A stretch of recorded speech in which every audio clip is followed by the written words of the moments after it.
বন্ধুরা, আগের সপ্তাহে ব্রেক নিয়েছিলাম। লাগাতার 5 দিন পর আজকে ভিডিও বানাচ্ছি। তার মধ্যে আমরা দেখেছি এবং প্রিমিয়াম যদি দেখেন তাহলে ডাউন সাইডের দিকের জন্য যখন ট্রেড হচ্ছিল সেখানে বাড়ছিল, কিন্তু আপসাইডের দিকের জন্য যখন মুভমেন্ট হচ্ছিল সেখানে কিন্তু প্রিমিয়াম খুব একটা বাড়ছিল না। এর মধ্যে কিন্তু একটা প্যাটার্ন তৈরি করেছে। এবার প্যাটার্নটা নিয়েই কিন্তু আজকের দিনে আলোচনা করব। কোন জায়গা থেকে আবারও তলার দিকের জন্য মুভমেন্ট করতে পারে বা কোন জায়গা থেকে আপসাইডের দিকের জন্য মুভমেন্ট করতে পারে সেগুলো নিয়ে চর্চা করব। তার আগে যদি আপনারা দেখেন, তো ডোনাল্ড ট্রাম্প দেখবেন প্রতিদিন কিছু না কিছু স্টেটমেন্ট দিচ্ছে, কোনো সময় নেগেটিভ, কোনো সময় পজিটিভ। এই স্টেটমেন্টগুলোর ফলে যেটা হচ্ছে, বাজার কিন্তু কখনো আপসাইডের দিকের জন্য মুভমেন্ট করছে, কখনো কিন্তু তার আসল সত্যটা যখন বেরিয়ে আসছে তখন কিন্তু নেগেটিভ ইম্প্যাক্ট করছে। এর মধ্যে আপনাদের সাথে বহুবার ভিডিওর মধ্যে বলেইছি, যারা যারা রেগুলার ভিডিওটা ওয়াচ করেন তারা নিশ্চয়ই জানবেন যে এখানে কিন্তু বড় একটা মানি গেম চলছে। সেটা হচ্ছে ডোনাল্ড ট্রাম্প এবং তার সার্কেলের মধ্যে যারা আছেন তারা কিন্তু এই গেমটা কিন্তু খেলছে। আগের দিনও যদি দেখেন মার্কেটের অপোজিশন, ইউএস মার্কেটের পজিশন, তাহলে সেখানে কিন্তু যুদ্ধ বিরাম যে হয়ে গেছে ইরান এবং আমেরিকার মধ্যে, সেটা কিন্তু প্রায় অ্যানাউন্সমেন্ট করে দিয়েছিল। তারপরে কিন্তু একটা ভালো জাম্প দেখতে পেয়েছি।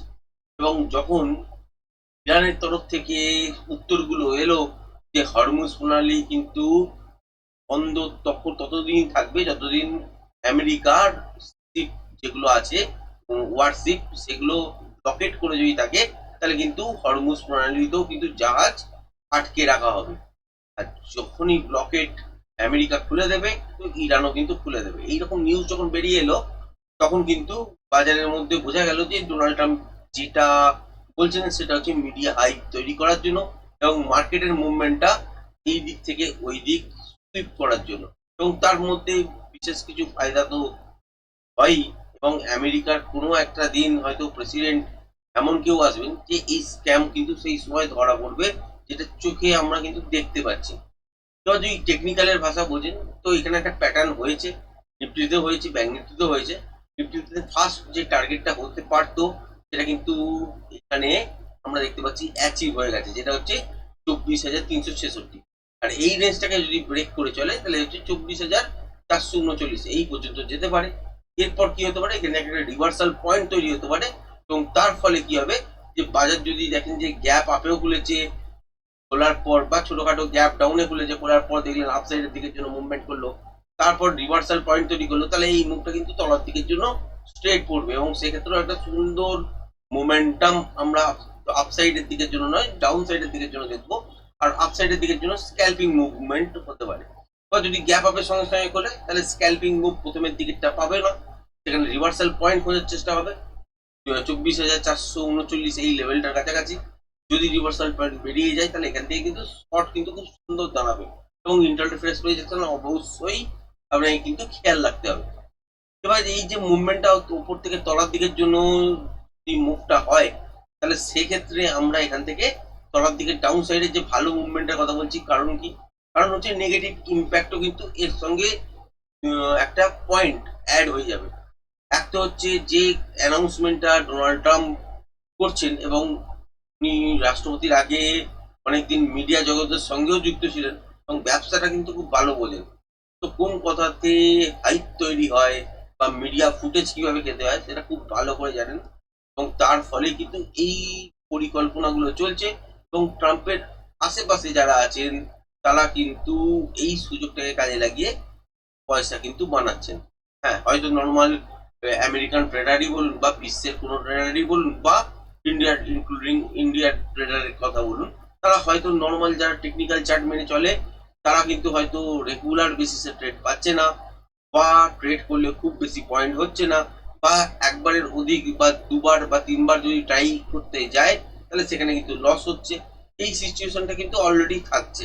এবার আমরা যেটা দেখবো সেটা হচ্ছে আপসাইডের দিকের জন্য যদি কোনো কারণে গ্যাপ আপ বাজার খুলে যায় এবং 24,439 এইসব জায়গার কাছাকাছি এটা যদি রিভার্সাল পয়েন্ট তৈরি করে, তাহলে কিন্তু এখান থেকে একটা ইন্টারডে ফ্রেশ প্রাইস অ্যাকশন অনুযায়ী শর্টিং পজিশন কিন্তু খুব সুন্দর দাঁড়াবে। এবং সেই মুভটা এইসব জায়গায় নয় বন্ধুরা, এই জায়গাটা তো মিনিমাম, যেটা হচ্ছে 24,100, 24,100 ব্রেক করলে তলার দিকে কিন্তু এই সুইংগুলো দেখতেই পাচ্ছেন, সেটা হচ্ছে 24,950 বা আরো তলার দিকে যেতে পারে। আর উপর থেকে তলার দিকে আসার সময় নিশ্চয়ই কিছু না কিছু ইন্ট্রাডে বেসিসে প্যাটার্ন তৈরি হবে, আর সেই প্যাটার্ন অনুযায়ী মুখটাকে কিন্তু তলার দিকের জন্য ড্র্যাগ করতে শুরু করবে। এটা হচ্ছে আমার ভিউ সোমবার দিনের জন্য। এবার যদি দেখেন ব্যাংক নিফটির ক্ষেত্রে, তাহলে ব্যাংক নিফটির ক্ষেত্রে আমরা কি দেখতে পাচ্ছি, ব্যাংক নিফটি তো একটা কিন্তু 5 মিনিটের টাইম ফ্রেম অনুযায়ী প্যাটার্ন তৈরি হয়ে গেছে প্রায়। হ্যাঁ, 1 নম্বর যে টার্গেটের জায়গাটা সেটা হচ্ছে 56,787, এটা মিট হয়নি। যদি এটাকে ব্রেক করে তো উপরের দিকে 56,956 এই জায়গাটা পর্যন্ত দিতে পারে। এইসব জায়গায় বা এইসব জায়গার কাছাকাছি একটা রিভার্সাল পয়েন্ট তৈরি হতে পারে। তারপর আমরা কি দেখতে পারি যে এখান থেকে আবারও তলার দিকের জন্য মুভমেন্ট হতে পারে। যেটা যদি দেখা যায় যে গ্যাপ আপও হয়েছে এবং উপরের দিকে 56,727 এই লেভেলটার উপর হয়েছে, 56,956 তলায় হয়েছে। আর এখানে যদি রিভার্সাল জোন তৈরি হয়ে যায়, তাহলে এখানে ইন্টারডে ফ্রেশ প্রাইস অ্যাকশন অনুযায়ী সুইং লো ব্রেক করে চললে এবং কন্টিনিউ যদি সাস্টেন করতে শুরু করে দেয়, তাহলে তলার দিকের জন্যই মুভমেন্ট কিন্তু আমরা দেখবো। এবং ডাউন সাইডের দিকের জন্য নয়েজ কিন্তু কম থাকবে, তার ফলে কি হবে যে প্রিমিয়াম কিন্তু খুব সুন্দর বাড়বে। এই জায়গাটা কিন্তু তৈরি হতে পারে। আর যদি কোনো কারণে দেখি যে বাজার আগেই ছোটখাটো গ্যাপ ডাউনে খুলেছে, খোলার পর আপসাইডের দিকের জন্য গেছে, তাহলে সেখানে হয়তো স্ক্যালপিং মুভ দাঁড়াতে পারে, কিন্তু খুব বেশি ফ্রুটফুল হবে না। কারণ আপনারা সকলেই দেখেছেন যে আগের দিনের বাজার বাউন্স ব্যাক করেছে, আপসাইডের দিকের জন্য গেছে, কিন্তু প্রিমিয়াম গুলো কিন্তু খুব বেশি চলেনি কি চলেছে, কিন্তু খুব বেশি চলেনি। যাই হোক, এইটা হচ্ছে ওভারঅল ভিউ যে ব্যাংক নিফটিও 56,727 এইসব জায়গা থেকে রিভার্সাল পয়েন্ট তৈরি করলে বা 727 থেকে উপরের দিকে 56,956 এর মধ্যে যদি রিভার্সাল জোন তৈরি করে দেয়, তাহলেও ইন্টারডে সুইং লো ব্রেক করলে কিন্তু শর্টের পজিশন তৈরি করা যেতে পারে। আর যদি গ্যাপ ডাউনের সঙ্গে খোলে, তাহলে সেখান থেকে ইন্টারডে ফ্রেশ প্রাইস অ্যাকশন অনুযায়ী হাফ অ্যান আওয়ার ওয়েট করে নেবেন, তারপর সুইং হাই ব্রেক করলে আপসাইডের দিকের জন্য প্লে করতে পারেন। খেয়াল রাখবেন লেভেল হচ্ছে 56,727, এটার কাছাকাছি রিভার্সাল পয়েন্ট তৈরি হচ্ছে কিনা সেটা দেখবেন। যদি না করে এটা কন্টিনিউ ব্রেক করবে এবং আপসাইডের দিকের জন্য 56,950 এই জায়গাটা কিন্তু হিট করবে। এর উপরেও যেতে পারে, সেটা পরবর্তীকালে এক্সটেনশনে হবে, কিন্তু প্যাটার্ন অনুযায়ী এই জোনটা থেকে এবার রিভার্সাল পয়েন্ট তৈরি হওয়া উচিত এবং তারপর এখান থেকে তলার দিকের জন্য মুভমেন্ট কিন্তু দেখতে আমরা কিন্তু পারি। এবং আগামী সপ্তাহে যদি দেখেন, নেগেটিভ সেন্টিমেন্ট পজিটিভ সেন্টিমেন্ট মিলিয়েই থাকবে। সুতরাং যে নেগেটিভ সেন্টিমেন্টটা অলরেডি এই মুহূর্তে আছে, কিন্তু শুক্রবার দিন পজিটিভ মুভমেন্ট ছিল, সেটার প্রেক্ষিতে সোমবার দিন কিন্তু এইসব জোনের কাছাকাছি বাজার ফ্ল্যাট খুলতে পারে, উপরের দিকের জন্য কিছু যেতে পারে, প্রলোভন দেখাতে পারে, কিন্তু ইন্টারডে সুইং লো ব্রেক করলে কিন্তু তলার দিকের জন্য সঠিক পজিশন কিন্তু তৈরি হবে এবং দিনে একটাই কিন্তু ট্রেড বেরোবে। এবার যদি দেখেন যে আপসাইডের দিকের জন্য কথা বলছি না কেন, কারণ ভরসা নেই। হ্যাঁ, ছোটখাটো গ্যাপ ডাউন যদি খোলে এবং 56,200 উপরে কন্টিনিউ শাসন করতে শুরু করে দেয়, তাহলে ইন্টারডে ফ্রেশ প্রাইস অ্যাকশন অনুযায়ী সুইং হাই যখনই ব্রেক করবে বা হাফ অ্যান আওয়ারের রেঞ্জ যখনই ব্রেক করবে, সেই ক্ষেত্রে আমরা একটা বাইং আমরা করতে পারি স্ক্যালপিং আকারে এবং খুবই ছোট কোয়ান্টিটি নিয়ে।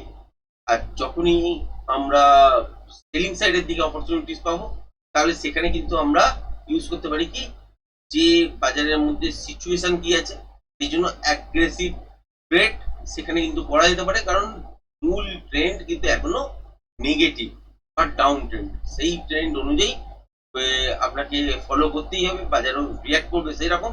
এবং ছোট ছোট ফ্রেম যখন তৈরি হয় বাজারের মধ্যে, তখন কখনো আপসাইডের দিকের জন্য, কখনো ডাউন সাইডের দিকের জন্য, এবং বড় ফ্রেমের সঙ্গে যখনই ম্যাচ করে যাবে, তখনই কিন্তু ভয়ানক মুভমেন্ট দেখতে পাওয়া যায় বাজারের মধ্যে।